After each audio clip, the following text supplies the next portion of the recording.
اللہ رب العالمین کے پاس سے وہ حکم لے کے نیچے اترتے ہیں، پھر وہ پہلے اور دوسرے تیسرے چوتھے آسمان پہ آخری آسمان پہ آتے ہیں، تو ہر آسمان پہ وہ اللہ رب العالمین کا وہ حکم بیان کرتے ہیں، تو فرشتے آپس میں اس حکم کو لے کر گفتگو کرتے ہیں۔ تو جب آخری آسمان ہوتا ہے تو جنات یا شیاطین جو ہوتے ہیں وہ کوشش کرتے ہیں کہ کوئی چیز وہ سن لیں،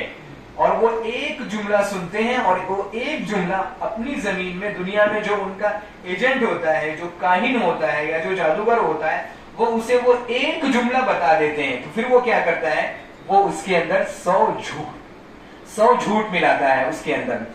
تو جناتوں کو کبھی کبھی آسمان کی کچھ خبریں پتہ چل جاتی ہے، لیکن اسے علم غیب نہیں کہتے۔ کیوں علم غیب نہیں کہتے؟